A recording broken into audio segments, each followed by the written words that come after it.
एक गांव में रानी नाम की औरत रहती थी। रानी बहुत ही गरीब थी लेकिन सुंदर थी। वो तरबूज बेच बेच कर अपना गुजारा किया करती थी। तरबूज बेचने से उसे ठीक ठाक कमाई हो जाती थी, जिससे वो अपनी माँ कौशल्या का इलाज करवा पाती थी। एक दिन रोज की ही तरह रानी तरबूज बेचने जाती है। तरबूज ले लो तरबूज, रसीले रसीले लाल लाल तरबूज, एक बार खाओगे लाल हो जाओगे। मेरे पति मुझे बैजंती माला कहते हैं। बिमला की बात सुनकर वहीं से गुजर रहा भीमा बोलता है, सही कह रही हो बिमला भाभी, तुम्हारी शक्ल बैजंती माला जैसी ही है। जैसे वो बूढ़ी वैसे तुम। रुक, अभी मजा चखाती हूँ तुझे। बहुत मजाक सूझ रहा है ना तुझे, रुक इधर आ। भीमा वहां से भाग जाता है, लेकिन भीमा की बात सुनकर वहीं पास में खड़ी रानी हंसने लगती है। रानी को यूं हंसते देखकर बिमला को गुस्सा आ जाता है। क्या खीखी कर रही है, चल जा यहाँ से, और ज्यादा सच सबर कर मत आया कर। फल बेचने वाली है वही बनकर रह, ज्यादा हीरोइन बनने की जरूरत नहीं है। ऐसा कहकर बिमला वहां से चली जाती है और रानी भी अपने तरबूज बेचने लगती है। लेकिन तभी एक ट्रक जोर से रानी को टक्कर मारता है। रानी दूर जाकर गिरती है। उसके सारे तरबूज बिखर जाते हैं। रानी को भी बहुत चोट लगती है। आह, कोई मुझे पानी दे दो, मेरा सर दर्द से फटा जा रहा है, पानी दे दो, नहीं तो मैं मर जाऊंगी, कोई डॉक्टर को बुला दो। लेकिन कोई भी राहगीर उसे पानी नहीं देता। थोड़ी ही देर में रानी की मौत हो जाती है। मरने के बाद रानी एक चुड़ैल बन जाती है। इन दुष्टों ने मेरे साथ बहुत बुरा किया। मैं इनसे पानी मांगती रही, इन्होंने मुझे पानी तक नहीं दिया। अगर ये मुझे पानी पिला देते तो शायद आज मैं जिंदा होती। अब मैं इन गांव वालों से अपना बदला लूंगी। अगले दिन सुबह चुड़ैल रानी एक सुंदर सी लड़की के रूप में तरबूज बेचने जाती है। वो लड़की इतनी सुंदर होती है कि गांव के मर्द उससे तरबूज खरीदने के लिए खड़े हो जाते हैं। सुरेश नाम का गांव वाला उसके पास जाता है। अरे वाह, तू तो बहुत गोरी है लड़की। अमेरिका से आई है क्या, या फिर तरबूज का कमाल है? और तेरा नाम क्या है? मेरा नाम कामिनी है सुरेश जी, और मैं पास के ही गांव में रहती हूँ। अब मैं रोज आया करूंगी तरबूज बेचने। जल्दी ही कामिनी के सारे तरबूज बिक जाते हैं और कामिनी भी वहां से चली जाती है। खाओ खाओ, खूब तरबूज खाओ, तुम सबको रात में पता चलेगा। उधर गांव वाले भी खूब मजे से लाल लाल तरबूज खाते हैं।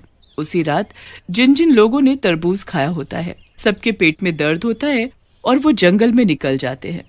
हाय रे, कितना दर्द हो रहा है मेरे पेट में। ऐसा लग रहा है कोई मेरा पेट ही खींच लेगा।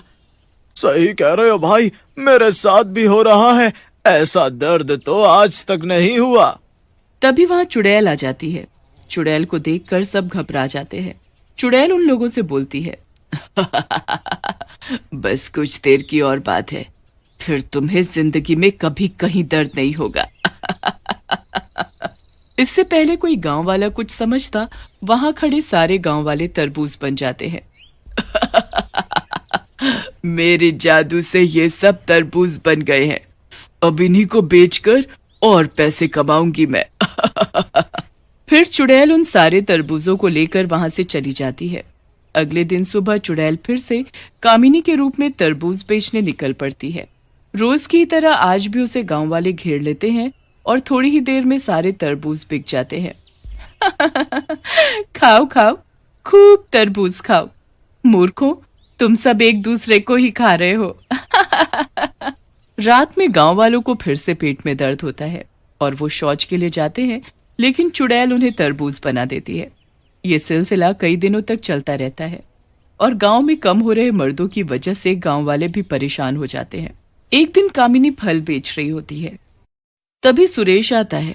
उसके साथ उसके दोस्त भी होते हैं। अरे क्या हुआ सुरेश जी, बहुत परेशान लग रहे हो, क्या बात हो गई?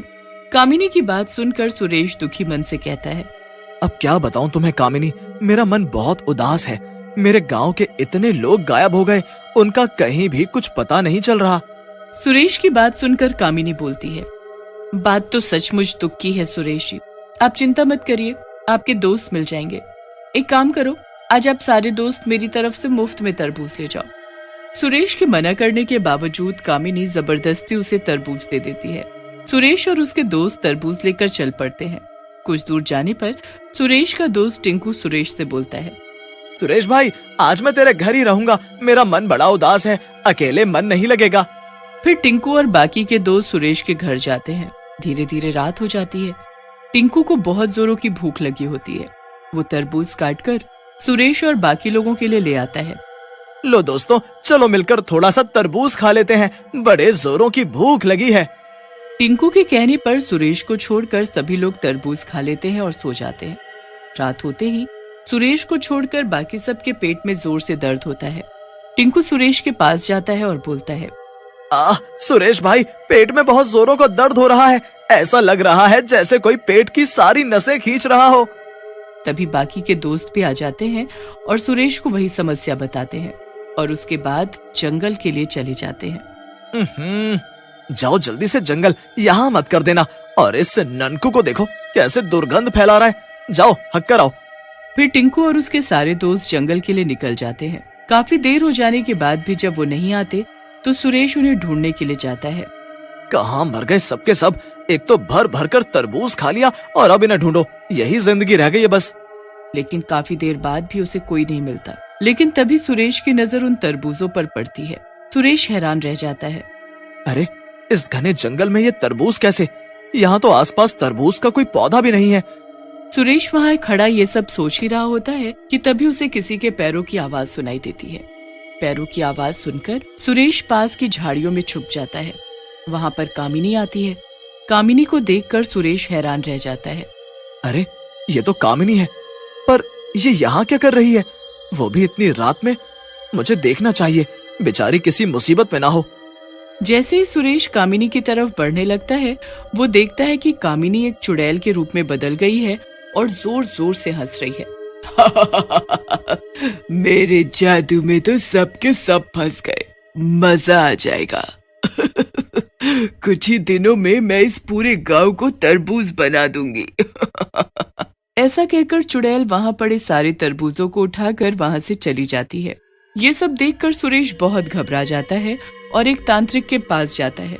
तांत्रिक कुछ देर ध्यान लगाने के बाद बोलता है, बच्चे, तुम सब लोग बड़ी विपदा में हो। ये चुड़ैल सबको तरबूज बना देती है और फिर उस तरबूज को तुम ही लोगों को खिला देती है।